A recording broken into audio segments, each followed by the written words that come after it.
शाह के बिल से बौखलाए नीतीश नायडू, समर्थन लेंगे वापस। 30 से ज्यादा सांसदों ने छेड़ दी बगावत। आपको बता दें कि भारत के इतिहास में कमजोर से कमजोर बहुमत के प्रधानमंत्री के साथ ऐसा कभी नहीं हुआ जो कि पीएम मोदी के साथ हो रहा है। मतलब सदन के अंदर ऐसा पहली बार हुआ कि विपक्ष ने मोदी शाह को मुंह पर बेइज्जत किया, लेकिन किसी के मुंह से चू तक नहीं निकली। तो आखिर क्यों बीजेपी ने विपक्ष के सामने हार मानी, आपको बताएंगे। एनडीए में दो फाड़ के चलते अमित शाह ने नायडू पर क्या एक्शन लिया और मोदी ने आखिर क्यों सांसदों को जेल भेजने की धमकी दी है, पूरा खेल समझाएंगे। लेकिन पहले उपराष्ट्रपति चुनाव के चलते कितना खौफ में है मोदी सरकार, खबर देखिए एबीपी की है। इसमें लिखा हुआ है कि सीएम को हटाने वाले बिल पर संजय राउत का चौंकाने वाला दावा।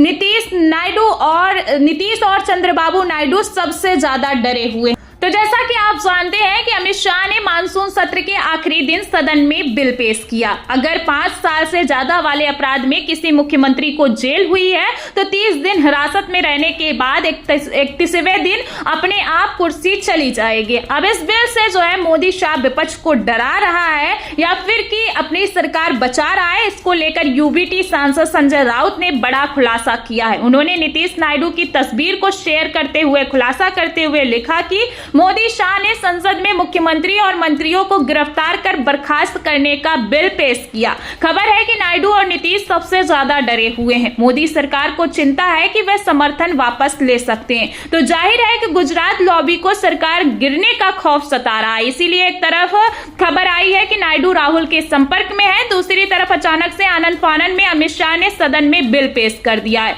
दरअसल ये कोई संयोग नहीं बल्कि सोचा समझा प्रयोग है, क्योंकि पीएम मोदी ने इस बिल को पेश करने से पहले एनडीए की मीटिंग तो की, लेकिन किसी घटक दल की सहमति नहीं ली। फिर अचानक से ये बिल पेश हुआ तो तहलका मच गया। एक तरफ सदन में अमित शाह ने बिल पेश किया है, दूसरी तरफ पीएम मोदी ने भरे मंच से बिहार जाकर नीतीश नायडू को धमकी दी है, तो टीडीपी के सांसदों ने गदर काट दी है।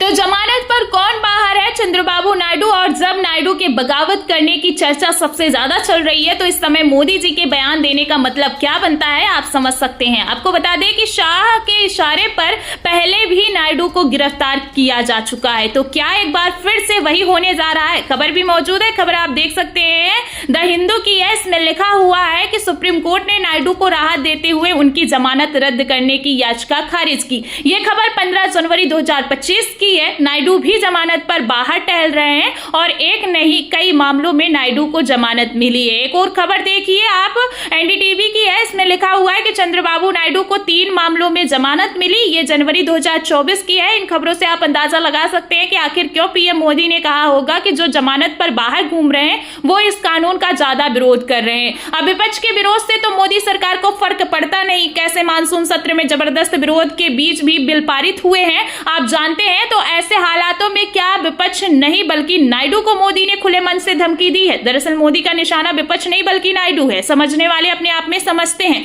मौजूदा समय में मोदी शाह के लिए विपक्ष से ज्यादा उपराष्ट्रपति चुनाव बचाना जरूरी हो चुका है। इसीलिए बीजेपी आलाकमान किसी तरह का कोई रिस्क नहीं लेना चाहता, लेकिन अब पछताए हो क्या है जब चिड़िया चुग गई खेत, ये कहावत तो आपने भी सुनी होगी। वहीं आपको बता दें कि अमित शाह के बिल और मोदी शाह के धमकाने से पूरा खेल पलट चुका है। एक तरफ मोदी की धमकी के बाद से टीडीपी के 16 सांसद नाराज हैं, दूसरी तरफ नायडू ने दिल्ली दौरे को कैंसिल किया है। पहले खबर आई कि उपराष्ट्रपति चुनाव के बीच नायडू दिल्ली आएंगे, लेकिन फिर नायडू 21 अगस्त को दिल्ली नहीं पहुंचे और 22 अगस्त को पीएम मोदी बिहार निकल गए। तो क्या मोदी ने बिहार की धरती से आंध्र प्रदेश को संदेश देकर बड़ी चूक कर दी है? और क्या उपराष्ट्रपति चुनाव बीजेपी के लिए नाक से ज्यादा मोदी की कुर्सी बचाने का सवाल बन चुका है?